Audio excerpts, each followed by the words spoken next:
guys, this is Christina from Brush and Bristle Studio. I hope you guys are having a great day so far. I'm going to go over how to use the 22 ounce sports tumbler multi mockup. You're going to want to use this in Photoshop or in Photopea.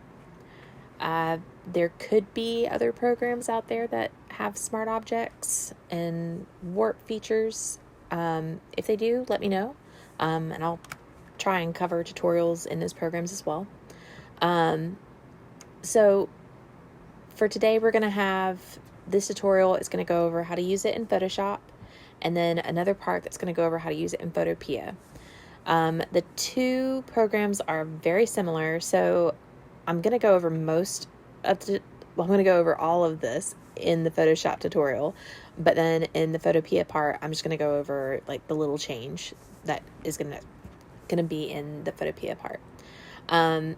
So let's dive in. To start, you're going to want to find these red tabbed layers. You see these right here. These are going to be your smart object layers, and it's going to be like this in each one of your mockups. So you see you've got 3 mockups, mockup 2, mockup 3, and they all have red tabbed layers. So that way it's just quick and easy for you to know what you need to click on. So one thing that is so great about my mockups is I have them set up on a one-click change. So if you click this, well, you double click it and it's going to open up your smart object. Now let's navigate to the file that you want to mock up, and you will see what the one-click change does.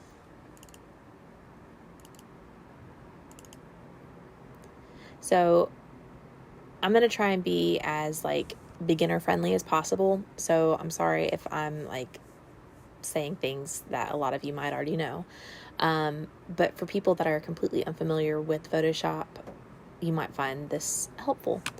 So to get this design into your smart object document, you're going to want to select all by pressing Control A or grabbing this marquee tool right here, and you want to drag and drop it to cover the whole document. And you know that it's all been selected because you'll see these little marching ants all around the outside of your design.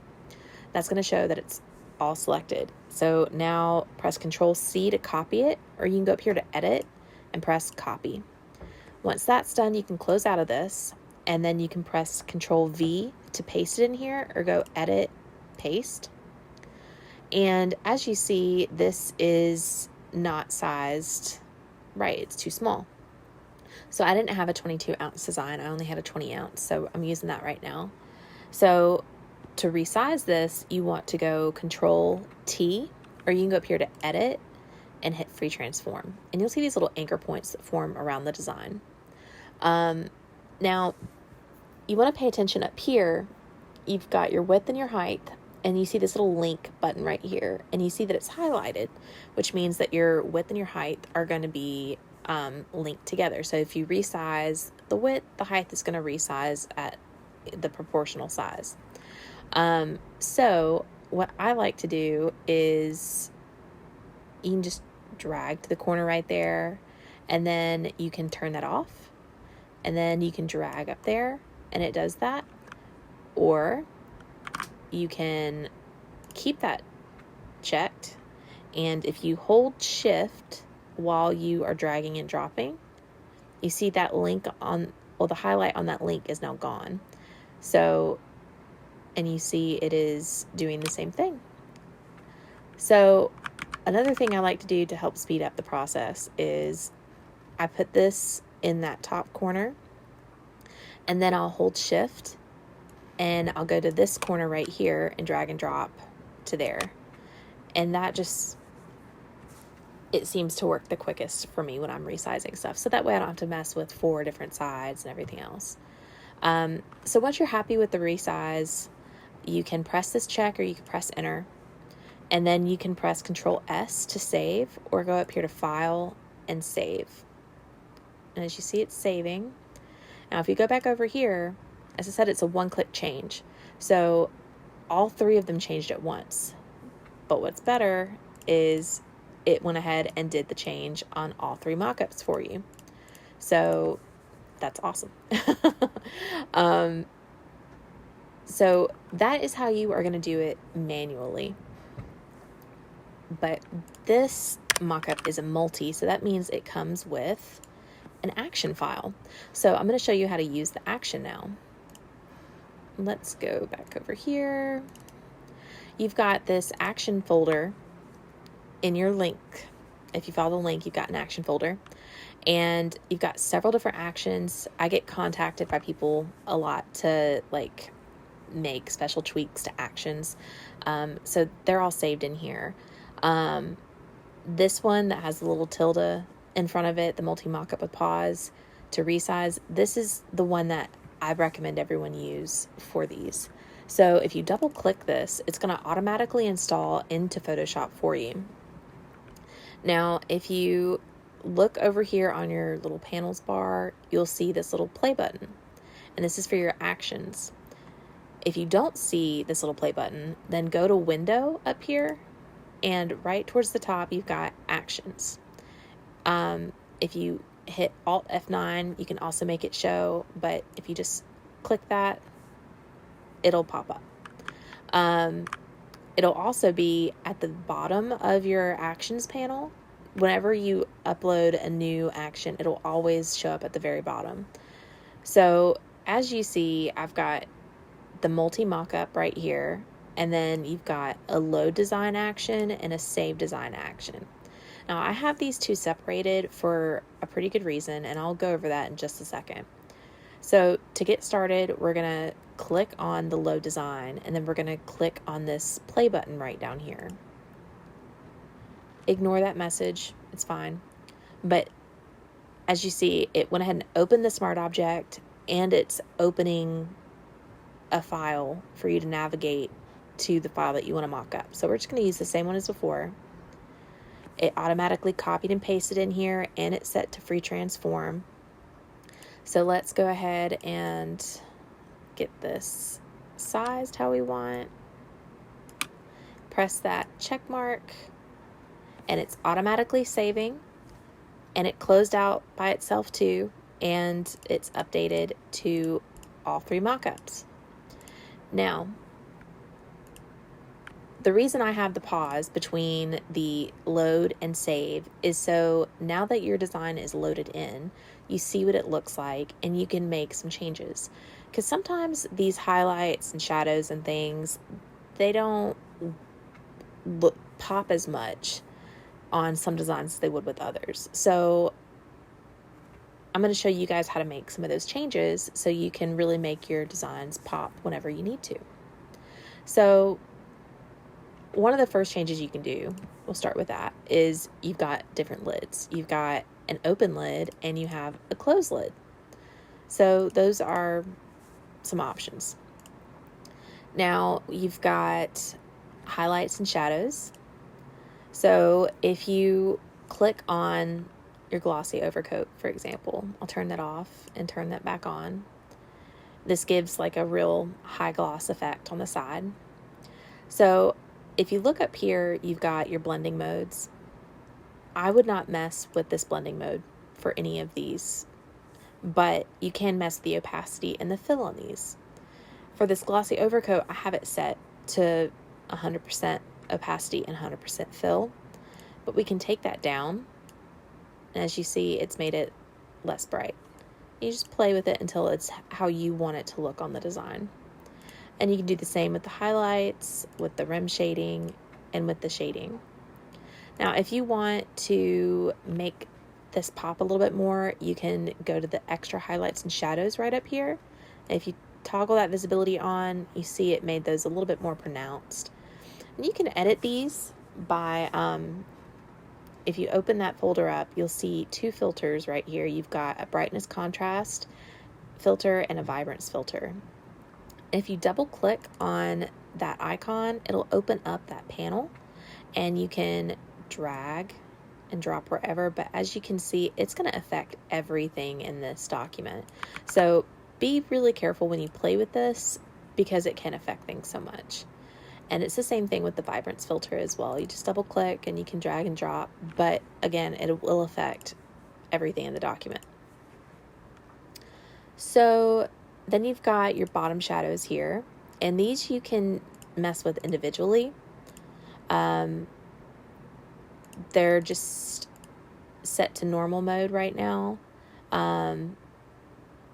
I would not mess with that either, but you can again mess with the opacity and the fill. So let's take that up to 100, and as you see, they got darker.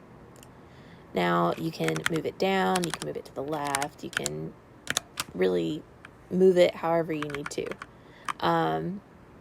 Just trying to show you guys different ways that you can customize stuff. I'm really weird. I don't like really dark shadows underneath, but I know several of y'all really prefer having a darker shadow and stuff. So I like making sure you guys know y'all have that feature available to you. So you've also got 8 different backgrounds to start with in here. And I'll run through these really fast just so you can see what they look like. Just try to give you a nice variety so you guys have something for any kind of design you're working on. Now, this white shimmer, I've set up a color change feature with a hue saturation filter. It's this orange tabbed layer right here, and you see this little arrow?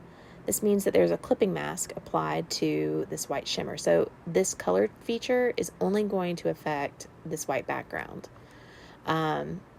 So let's turn this on, and as you see, the color changed. So just like with those other filters, we're going to double click on this color palette right here, and it opened up our color panel. Now, sometimes this will get unchecked. So if the color does not show up, just look for this little checkbox, colorize, and check it, and the color will show up. Now, to change the color, you just drag and drop this bar right here wherever you want it. You can make it more intense, more dull. You can make it lighter or darker, whatever you need to really get it to be the color you want for your design. Then if you go to Mockup 2, you've got the same thing with the highlights and shadows. Change the opacity fill. You can add this extra highlights and shadows. Now, this extra highlight shadows, it affects all 3 of these designs. So, all 3 of the mockups. Just so you guys know before you make everything. Again, you've got the open and closed lids that you can go between, but this one, so you see the shadows. If you click on shadows here, then you'll see open lid shadow and closed lid shadow. So you've got to make sure you change that out if you change the lid. You've also got 4 different backgrounds for this flat lay. Now, the color change feature that I have on Mockup 2 and Mockup 3, you've got the same backgrounds and the same color change feature. If you turn this on, and let's say we hide the white shimmer, you see the marble now has that color. I say don't mess with the blending options on any of the other stuff, but with this one in particular, you can mess with the blending mode a little bit. The only one I'd recommend you do, if you change from normal, change it to color. And see, it really just, it changes how the color is on there. So like, that's like an overall change of color, where this just kind of goes where the color is needed, if that makes sense. But I really like having this set to color, but I know not everyone does. Everyone's got their own taste. So this will apply to every background that's in here, and it'll be the same in Mockup 3 as well. So if you don't want the color on there, just have that toggled off and it won't mess with anything. With Mockup 3, I would make sure you guys have a watermark or a logo or something on this so people can't steal your designs. I actually don't have a design in this part, when I do my mock-ups, I'll put like a message to the seller or something like that. So that way they know what they're getting, or they can see a new sale or something like that. Because I don't like having my design just straight out, because you don't want to worry about people stealing stuff. But yeah, you've also got overlay shadows in this one. So one thing you can do is they're set, all of these are already set to 100. So if you click on the overall folder, the overlay shadows, you'll see the opacity and the fill right here is what's set differently. So if you turn that up, you'll see them a lot more like that. But we'll take it back down. So play with those how you want. You've got a Monstera leaf here, a Monstera leaf there, and then you've got like blinds. So some different shadows that you can play with. And you can, I'm pretty sure you can move them around too. Right here on the main image, if you want to turn off these gradients, you can. It'll make the image, it'll look just like the image, but I have the gradient here to help try and make the paper look like it's got like shadow and light on it. But again, you don't have to have those on. If you want to take them off, you totally can. You just click those eyeballs and it'll turn them on and off. I wouldn't click this eyeball that has effects on it, because that removes the drop shadow around the picture. So I would keep that. I just mess with the gradient overlay ones. So that's really like all that's involved in this mock-up. If you go back up to the first one and go back to your actions panel, now we can click the save design and click play. And I have this set up so it's going to do mockup 1, mockup 2, mockup 3. You can change the name if you want. You don't have to, but it makes saving really quick and easy. So let's go back to this folder really fast, and I will save these to show you guys. So mockup 1, save, mockup 2, save, mockup 3, save. See, it took no time at all to do the saving for that. So with this action, you can get a mockup done in like 10 seconds, probably. Like, it really takes no time at all. But if you guys have any questions about how to use this this mock-up or Photoshop or anything, feel free to send me a message. If you've got suggestions on ways that I can improve this, feel free to contact me. Comment below, send me a message on Etsy, whatever. I'm always open to suggestions, and I'm always willing to help. So contact me if you need me. If you are going to use this in Photopea, stick around. I'll be right back to go over the Photopea portion. Okay guys, I'm going to go over how to use this in Photopea now. So for those of you who have not heard of Photopea, Photopea is a lot like Photoshop, but you can use it in a web browser like Canva. So it's 100% free. You don't have to have an account to use it. All you need is a web browser. So you can use it on PC, you can use it on an iPad, on a phone, whatever. As long as you have a web browser and internet, you can use it. So as I said during the Photoshop portion of this, the mockup is really going to be used the same in Photopea as it was in Photoshop.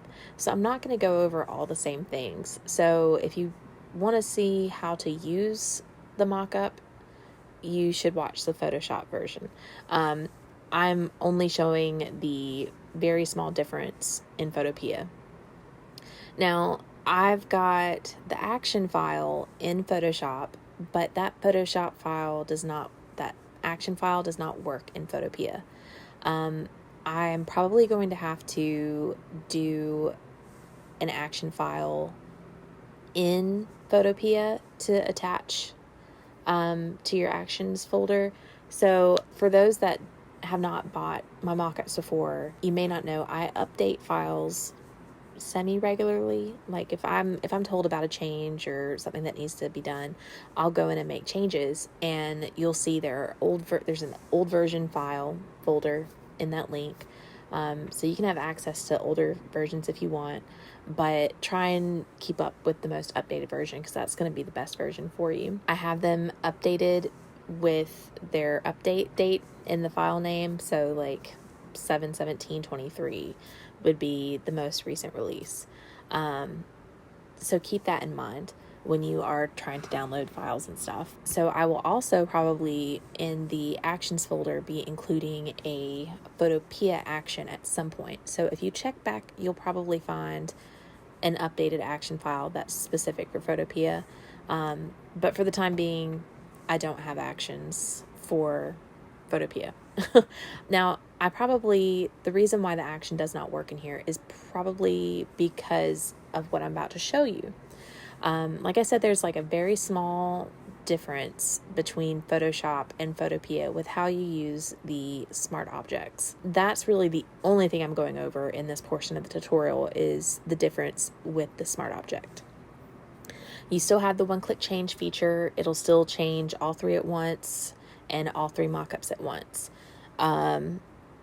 So let's go over that one change really fast. So find those red tab layers. Remember, those are your smart object layers. And you're going to double click on that thumbnail and it's going to open that up. Now in Photoshop, we would go File, Open. But instead of that, we're going to go to Open in Place. Now let's navigate to the file that we want to use.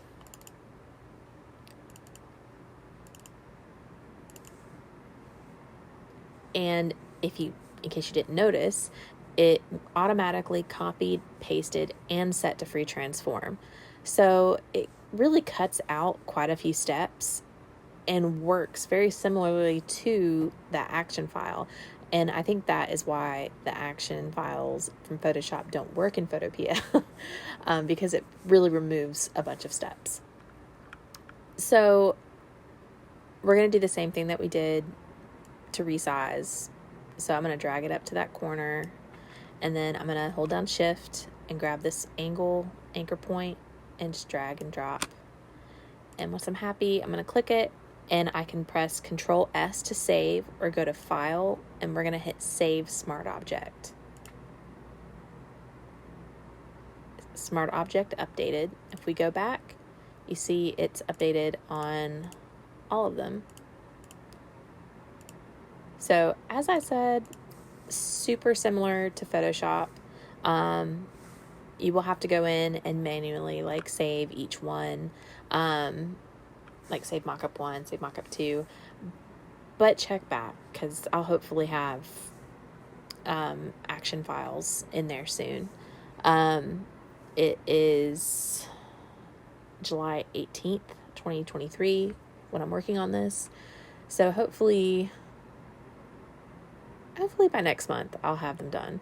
I'm trying to get a lot done with mockups right now, but once I'm done with that, I'll probably go back and do Photopea stuff, because I know a lot of people are enjoying Photopea.